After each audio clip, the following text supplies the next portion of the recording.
Selamat malam pemirsa, saya Aryo Ardi menjumpai Anda dalam Talk to iNews yang hadir dengan suasana lebih segar langsung dari Kompleks MNC Tower di Kebon Sirih, Jakarta Pusat. Pemirsa, kalau kita berbicara mengenai demonstrasi besar-besaran yang terjadi siang hingga sore tadi di depan Gedung Balai Kota Jakarta menunjukkan betapa pentingnya komunikasi politik terutama saat memasuki fase pilkada seperti yang terjadi di ibu kota Jakarta saat ini. Dan berbicara tentang komunikasi politik, 3 pasangan calon peserta Pilkada DKI Jakarta 2017 telah menunjuk sejumlah nama artis untuk menjadi juru kampanyenya. Apakah keberadaan para artis sebagai juru kampanye tersebut serta-merta bisa menggugah minat masyarakat untuk memilih pasangan yang diusung para juru kampanye, mengingat sebagian besar pemilih di DKI Jakarta merupakan pemilih yang rasional. Kami akan membahasnya nanti, tapi sebelumnya kami sampaikan terlebih dahulu perkembangan berita yang terjadi sepanjang hari ini.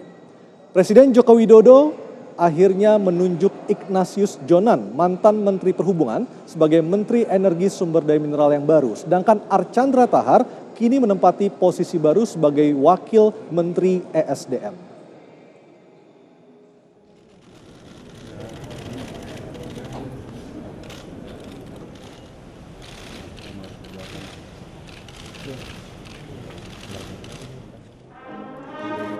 Presiden Jokowi mengumumkan Ignatius Jonan sebagai Menteri ESDM yang baru. Pelantikan dilaksanakan di Istana hari ini.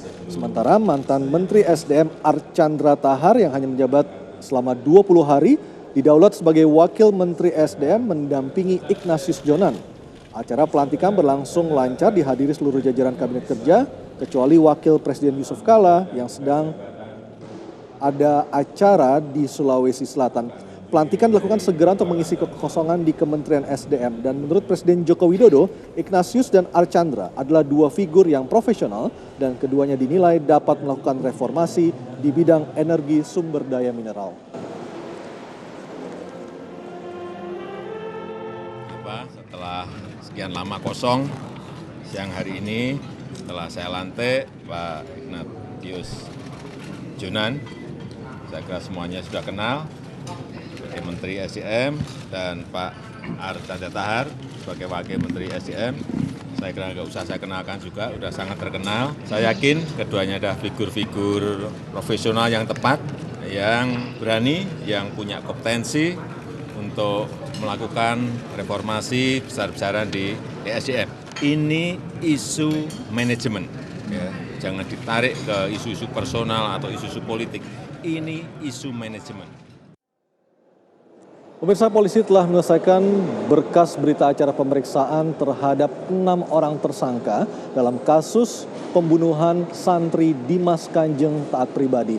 Ke-6 tersangka tersebut kini siap untuk dimajukan ke meja persidangan. Sementara itu, 1 orang warga siang tadi mendatangi kantor Polres Probolinggo karena mengaku sebagai korban penipuan Dimas Kanjeng Taat Pribadi dengan jumlah kerugian mencapai ratusan juta rupiah.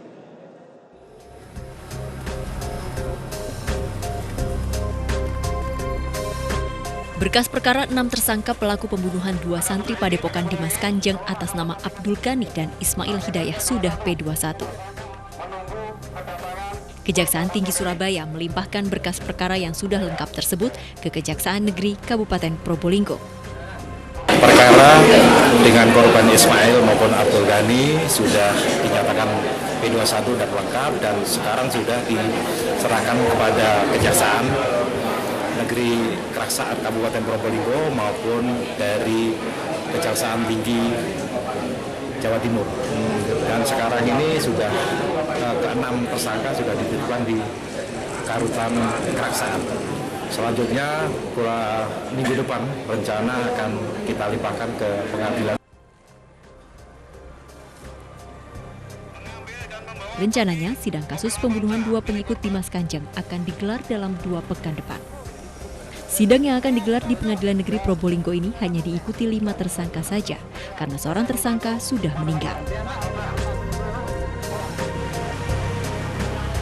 Sementara itu, dalam kasus penipuan Dimas Kanjeng, 1 orang korban kembali melapor ke Polres Probolinggo untuk mengajukan laporan atas penipuan dengan total kerugian yang dikeluarkan mencapai 300 juta rupiah. Dengan bertambahnya pelaporan ini, jumlah korban penipuan Dimas Kanjeng saat ini menjadi 16 orang. Dari Probolinggo, Jawa Timur, Tim Liputan MNC Media memberitakan. Pemirsa, demo besar-besaran berlangsung siang hingga sore tadi di depan kantor Balai Kota Jakarta. Dan masyarakat diminta untuk tetap tenang dan menyerahkan masalah tersebut ke ranah hukum.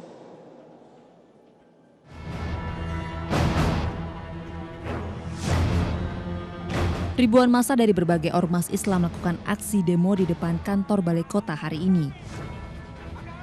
Demo ini terkait dengan penistaan agama yang dilakukan oleh Gubernur DKI Jakarta Basuki Cahayapurnama atau Ahok.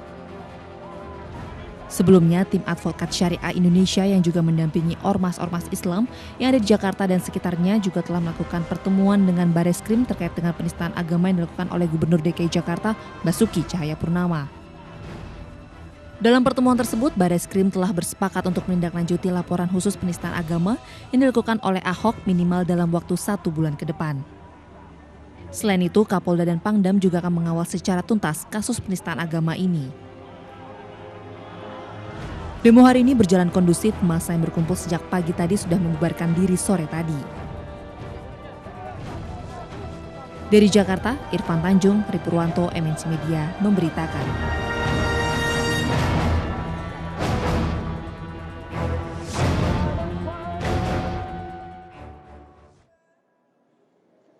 Sementara itu menanggapi permintaan bakal calon wakil gubernur Sandiaga Uno untuk membuka dana kampanye secara transparan, Basuki Cahayapurnama meminta agar Sandiaga Uno terlebih dahulu membaca data milik Pemda DKI Jakarta.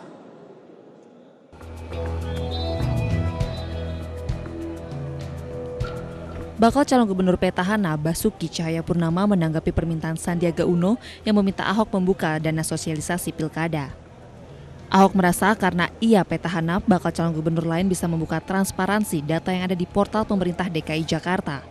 Ia merasa bakal calon wakil gubernur dari Partai Gerindra dan PKS Sandiaga Uno tidak menggunakan data dengan baik ketika mengkritik kinerjanya. Ahok juga menyarankan agar tim ses Sandiaga menyiapkan data yang benar ketika menghadapi debat di pilkada nanti. Nanti kan kita ada debat, nanti buat semua calon, KPU udah mengatur debat 3 kali. Jadi minta Pak Sandiaga itu carilah data yang benar, jangan asbun. Kenapa Bapak mau ngasih data ke dia sih Pak? Kasih kok, kita open data. Kita open data. Kan bersaing tapi. Kan DKI open data. Justru saya mengharapkan kalau orang datanya baik, debatnya baik, program yang untung orang DKI. Jangan asbun doang kan. Dulu juga Pak Anies juga bilang pendidikan Jogja lebih bagus, orang DKI jauh lebih bagus kok. Soal tanah merah. Ya kan putus sekolah SMA Jogja 13%, DKI cuma 0,4%. Sebelumnya, calon wakil gubernur DKI Jakarta, Sandiaga Uno menunjukkan komitmennya untuk mewujudkan transparansi dalam Pilkada 2017 mendatang. Sandiaga membeberkan secara terbuka dana yang telah dikeluarkannya selama mengikuti proses Pilgub 2017. Dalam kesempatan tersebut, Sandi mengajak agar calon lain mau melakukan hal yang serupa. Khususnya ia tujukan bagi calon petahana Basuki Cahayapurnama yang dinilainya juga telah bergerilya melakukan berbagai kegiatan sosialisasi. Tapi Pak Basuki juga sudah berkampanye bersama kami sebetulnya, melakukan kegiatan-kegiatan. Saya undang juga untuk melakukan hal yang sama, membuka secara transparan jumlah dana yang didapat dari siapa, digunakan untuk apa, demi demokrasi Indonesia yang lebih transparan, demokrasi Indonesia yang lebih efisien. Diharapkan semua pasangan calon gubernur DKI dapat berjalan dengan bersih dan lancar.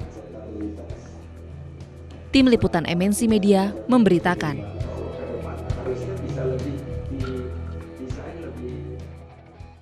Pemirsa, bakal calon gubernur Anies Baswedan pagi tadi mendatangi pasar Tipar di Cakung, Jakarta Timur. Anies Baswedan menerima keluhan para pedagang mulai dari mahalnya harga sembako hingga pungli yang terus terjadi.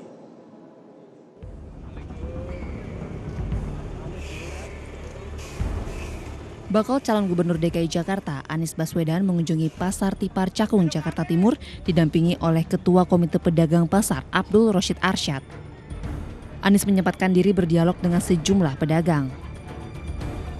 Pedagang pun banyak mengeluh mengenai kondisi pasar mulai dari harga kebutuhan pokok yang tinggi hingga banyaknya pungutan liar di pasar. Menurut Anies, faktor penyebab masih terjadinya kegiatan pungutan liar ialah karena kebutuhan ekonomi dan sistem yang belum baik. kalau kita bisa katakan kenapa sih ada pungutan liar itu? Satu mungkin karena kebutuhan. Yang kedua mungkin karena sistem. Nah, sistemnya ditata, kebutuhan mereka dipastikan terpenuhi. Dengan begitu kita bisa menjauhkan praktek pungli. Anies pun berjanji apabila nanti ia terpilih menjadi Gubernur DKI Jakarta, dirinya akan menindak tegas kegiatan pungutan liar yang masih membudidaya di Jakarta. Dari Jakarta, Fikri Rian dan Herdiansyah, MNC Media memberitakan.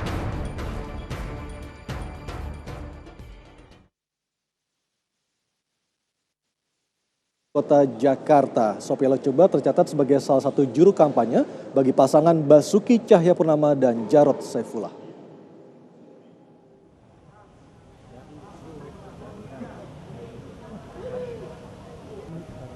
Nama Sophia Latjuba telah masuk dalam deretan juru bicara yang tergabung dalam tim ses Ahok Jarot. Kedatangannya ke Balai Kota siang tadi untuk membahas komunikasi politik, yakni strategi pemenangan terkait kontestasi Pilgub DKI Jakarta 2017. Namun Sophia enggan menyebut detail apa yang dibahas dengan Gubernur DKI Jakarta Basuki Cahayapurnama.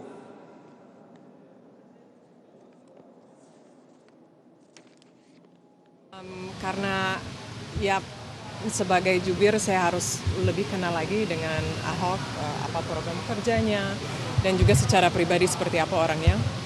Gitu. Jadi ya tadi hanya informal aja, nggak ada yang detail-detail gitu, belum ada.